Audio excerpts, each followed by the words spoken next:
Greetings.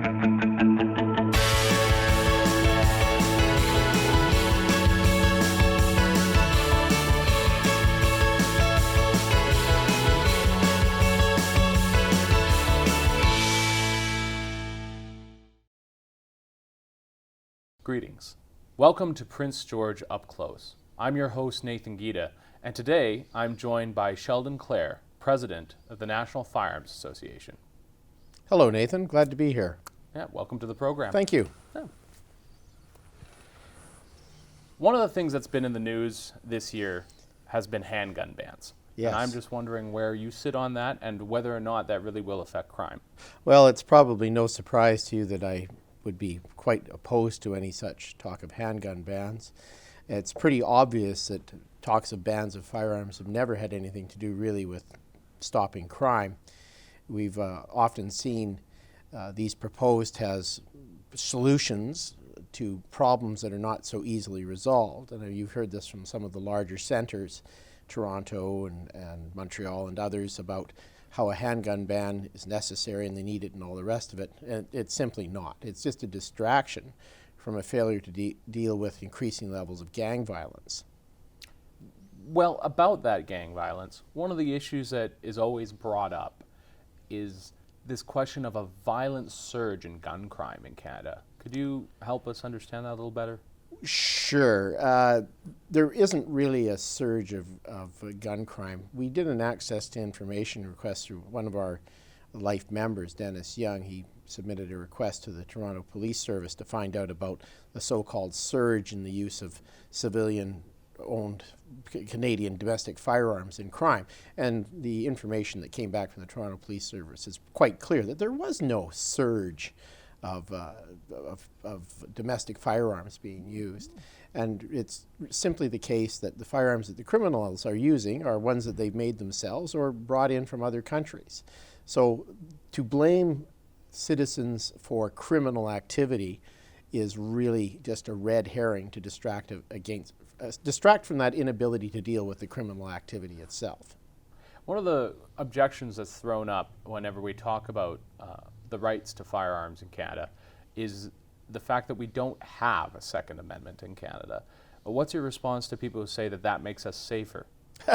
Well, we have a completely different constitution than the one south of the border. Our constitution is based on a different set of principles, but both Americans and Canadians are children of the same parents.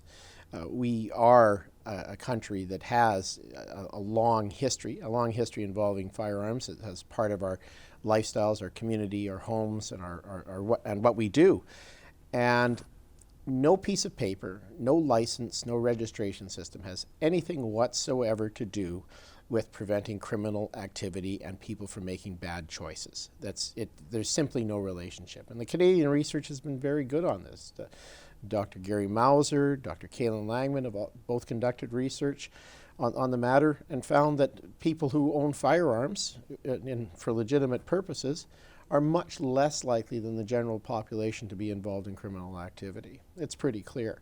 Dr. Kaylin Langman's survey, which was published in the Journal of Interpersonal Violence in 2012, demonstrated conclusively, using a multivariate approach to statistical analysis, that there is no relationship between firearms control legislation and any propensity towards violence, violent crime, spousal violence, or even suicide. Another objection that's brought up, or even a rebuttal to questions of that nature, are all vehicles are licensed and registered. Why not license and register weapons to the same effect? Well, it's a bit of a false comparison, really. Vehicles and firearms don't have the same kind of relationship. If you look at our Constitution, licensing and registration systems were merely fundraising activities to provide for provincial coffers. That's why we have licensing and registration. It isn't for public safety or any such thing. It was a revenue generating mechanism that was thought of early on, and the system for firearms is been allocated to be part of the criminal code. They say it's a public safety issue, which it clearly is not. It has nothing whatsoever to do with public safety. And if you start looking at statistical analysis of the actual amount of incidents involving firearms and deaths involving vehicles, vehicular homicide, and all of that sort of thing, you find that really firearms are not really the problem that some make them out to be in this country. There certainly is a problem with criminal activity that needs to be dealt with, and the police do need to have the tools at their hands to be able to deal with gang violence. We have gang task force out there. We have some means of doing policing, but probably going back to good old-fashioned beat cop policing is really the way to go. And I think a lot of police officers would agree with me in that. Some of our viewers might not be aware of the origins of the National Firearms Association and kind of its purview. Would you mind telling us a little bit more about it?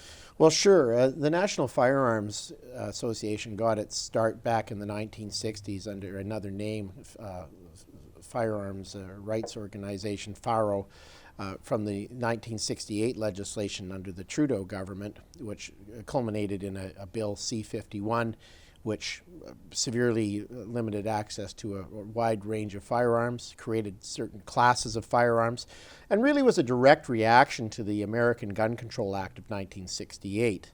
Now, it took a few years for all of this to go through the system. John Turner was the Minister of Justice at the time when this legislation was introduced, and there were certain assumptions that were made by the government in bringing forth that legislation. They did a number of efforts to find out who owned what in terms of firearms in the country, and there was a pretty good study done by Stenning and Moyer, which was done through 78 through to 82, which analyzed firearms possession and ownership throughout the country. And what they found is that firearms ownership was much more widespread than they thought, and the projection of what their information is that some 4.5 to 7 million people own firearms in Canada, and they own between 14 to 21 million firearms. And what that indicates is that there's been very, very high non-compliance with the firearms regime that currently exists, and it really hasn't been reflected in any sort of criminal activity. So there's a lot more guns out there than people think. Exactly. And the expected result of higher crime or homicide, etc., has not manifested. Go figure. So when did FARO become the NFA? Well, during the 1970s legislation, C-51 was the piece that was ultimately passed and became into effect in 1978, 1979. This was a great distressing watershed moment for a lot of the firearms community, and that organization morphed into a thing called the National Firearms Association at that point. It went quiet for a few years and was rejuvenated in the early 80s by David Tomlinson and other activists in the firearms rights movement. And at that point, it became the National Firearms Association. It's undergone various pressures and changes from that time. We did a complete rejigging of things back in 2010, redid our bylaws, looked at some growth, trying to make sure that more people knew about the National Firearms Association and understood what our work in advocacy, helping people with legal problems, ensuring that we were participants in the international firearms rights movement, and liaising well with other people concerned about these matters internationally, as well as ensuring that our domestic issues were looked after as well. So the National Firearms Association has been quite active in all these fields, particularly in the 21st century. What would you say to the accusation that you're the Canadian version of the NRA? Well, I don't know that the NRA, being compared to the NRA, is necessarily a bad thing. I think the NRA is quite a different thing in some respects than the National Firearms Association. We work with NRA people all the time. We support them with information. We share information as need be, and we participate with them in international committees. And they are participants in some of those committees at the United Nations, where we jointly look at what's coming down the pipe. The National Rifle Association has got a different history than the NFA. The NRA started out as a firearms training organization. They looked to help people with ranges. They were concentrated on firearms disciplines, teaching people to shoot, that sort of thing. But in the 1970s, they into a more activist role, largely because of the Gun Control Act of 1968. They have a Institute for Legislative Action, which is very similar to the kind of role that the National Firearms has in terms of advocacy. And I think that if there's any comparison, it would be more between that aspect of the NRA and NFA. But the NRA only operates in terms of where it has any swing or ability to spend its resources. It operates only in the United States. And the NFA is entirely a Canadian organization, and we're entirely funded from our members and donations, and we don't get any money from big business or from any other sorts of donations outside of Canada. So we're a standalone Canadian organization. We're very proud of that, and I think we're probably very effective, efficient, and we're definitely the big dog on the block in terms of firearms rights advocacy in Canada. Another thing that's sometimes confused in Canada, so many things are compared to the United States. In Canada, what a lot of people don't realize is that our legislative system and our executive branch is capable of making orders in council. Could you explain that a little bit further? Sure. It's very much the case that our parliamentary system under the monarchy that we are in does have that ability to do orders in council. It's a legislative process by which the governor and council, in effect, the responsible minister, the prime minister and his cabinet, can take steps to enact particular regulation or even in some cases do sweeping legislative changes. And we have had that happen, for example, in various aspects of firearms legislation. There have been a number of orders of council which have operated within the various firearms classes to restrict and prohibit various types of firearms and other items which have been deemed to be dangerous or carry public risk by the government. Most of this is nonsensical on the face of it. I mean, you see things like shuriken or metal throwing stars are included in this, for example, in the same category as machine guns. So you see these kinds of sweeping powers granted to the governor and council in preparing these orders in council. It's a power that doesn't really exist in the United States. Is there a democratic check on those things? Do they have to pass in Parliament? No, they don't. No, that's the other side of that. They don't have a check on those sorts of things for orders in council. They don't go through legislation. Now there are certain limits to what they want to get away with, and doing that a little bit too much tends to be viewed by the general public as being dictatorial, high-handed at least, and probably not really the way you want to see your country being governed.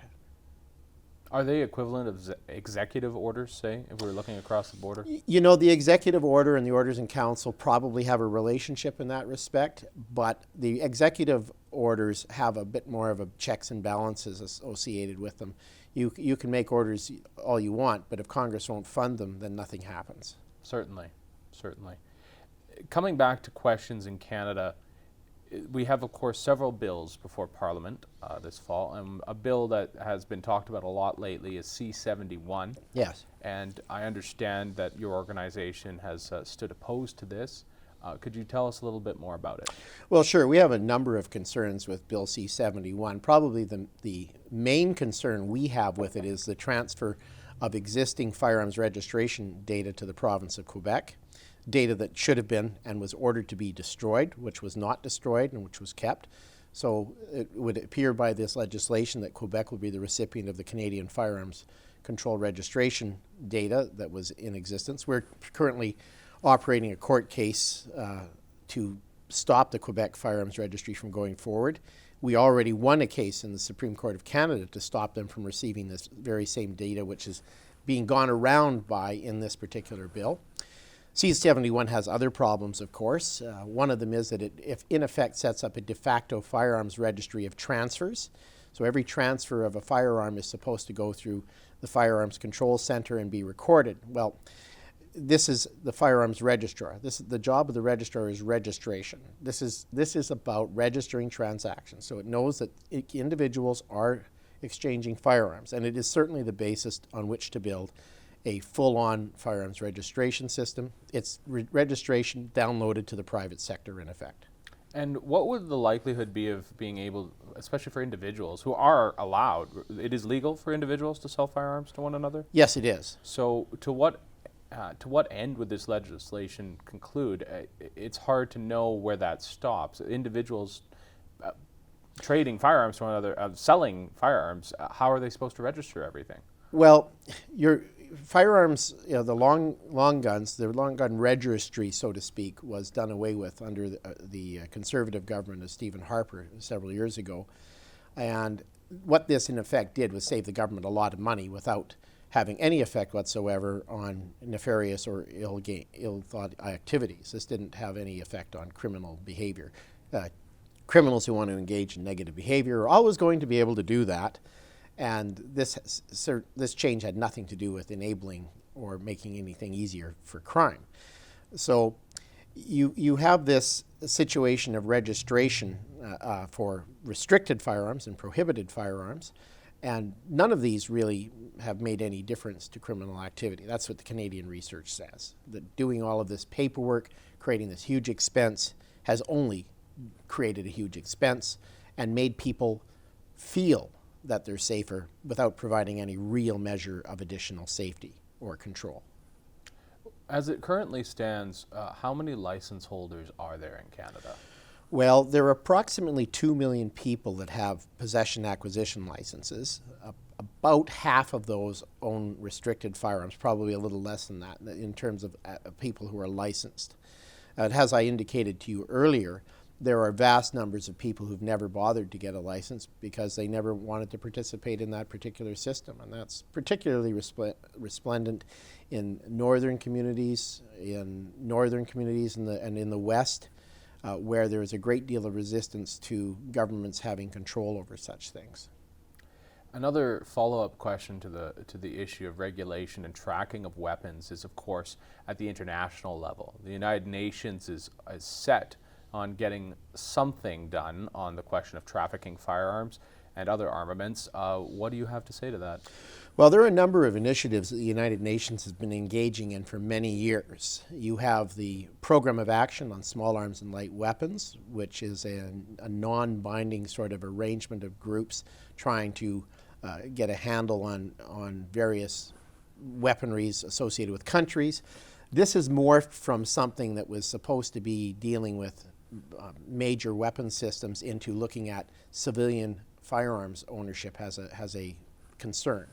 There have been calls for marking ammunition uniquely to ensure that it's able to be directly traced all the way from manufacturer to user. These are really ridiculous ideas that are not accounting for the realities of how ammunition and firearms are used, how they're manufactured, people making ammunition in their own homes, for example, as hobbies.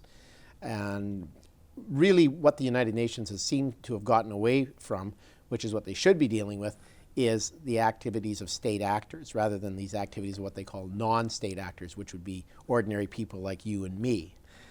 They're putting their hands into that. So you have the Program of Action on Small Arms and Light Weapons. You have the Arms Trade Treaty, which is a treaty that many countries have entered into, which ostensibly was supposed to be about banning the shipping and transportation and movement, or controlling the movement of arms shipments and major weapon systems. But it's again morphed down into looking at individually owned firearms owned by people. And this is an easy thing for the UN to do because it avoids the difficult questions about going after member states who seem to be engaged in bad behaviors in terms of sending arms shipments to countries or conflict zones. And instead of dealing with that, it's easier to go off and say, well, you need to get control of people in your country, and you need to enact things like, for example, the UN's Model Firearms Law. And they have a Model Firearms Law which they encourage member states to adopt, which I think you would look at and see was extremely onerous and really aimed at the wrong target. So you have Model Firearms Law, you have the Arms Trade Treaty, you have the Program of Action on Small Arms and Light Weapons, you have other such matters in place designed to go after the firearms that we monitor all the time.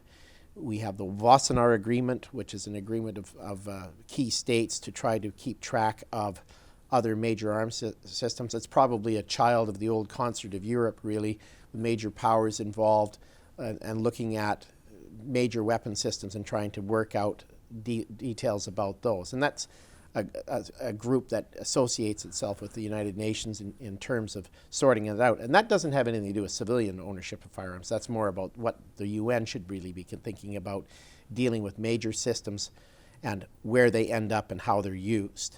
Mm-hmm. So, instead of dealing with big problems like that, because it's uncomfortable to point the finger at particular states and say, well, you guys are doing these bad things like shipping tanks through Kenya into some conflict zone in Africa where they're going to be used against people. That's a sticky question because it involves pointing the finger at a particular country. It's much easier to say that all countries need to do these things to stop civilian ownership of firearms or to limit it severely. And the Secretary General of the United Nations has said as much, that arms should be controlled, registered, so they can be confiscated. Wow. And that's pretty serious stuff. That's a pretty stark... yeah. That's a stark way of looking well, at it. and we make sure to bring that up when we go to the United Nations and present. We're very blunt about pointing the finger at those who engage in genocide against their own people. We're very blunt to point the finger. We're very blunt about saying that it's not okay to be disarming your citizens so that you can subjugate them and take advantage of people and build yourself fancy palaces on United Nations money and for arms control regimes all designed to divide and conquer your enemies. Something that the NFA is also deeply involved in, and has been involved in for many years, is of course shooting as a sport. Yes. And maybe you can tell us a little bit more about what shooting sports there are available out there and how people get involved in those things and what they do there. Absolutely, Nathan. That's a great question.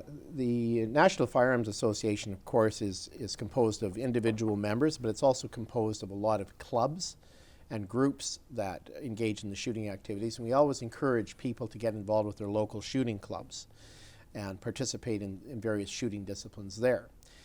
There are many shooting disciplines. There are very popular ones nowadays are things like IPSC, which is International Practical Shooting Confederation, which is pistol shooting, moving and shooting. There's PPC. There are rifle class disciplines, F class. People can shoot black powder. People shoot small bore rifle. The NFA sponsors a number of shooting athletes. We've sponsored several biathletes. We also have sponsored Canada's national pistol team in its efforts to go to the Commonwealth Games. We've looked for excellence, and we've looked for vitality, rigor, and a desire to excel in individuals that we sponsor as athletes who engage in the shooting sports. You may know Megan Tandy, who's from Prince George, who has competed in 3 Olympic Games now. She's been sponsored by the NFA for all 3 of those Olympic Games. We've been a significant sponsor of hers. Other biathletes like Matt Newman, Sarah Beaudry, and several others from across Canada have also benefited from National Firearms Association sponsorship of what we call Team NFA. We sponsor Robert Eng for pistol shooting, and we're also considering some shotgun and long-range rifle shooters for sponsorship at this time as well.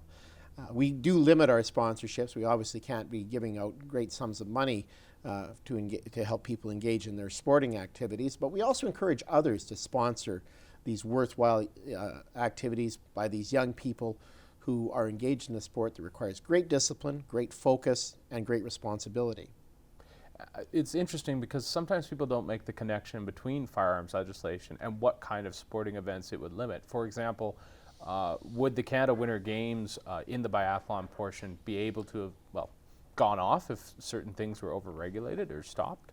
Well, regulation of sporting firearms events has always been a concern. I mean, you look at pentathlon, for example, which is the horseback and pistol shooting sort of sport, and it's been morphed into kind of laser pistol shooting, which really has taken away from the entire romantic and original activity of that particular sport. It's no longer what it once was.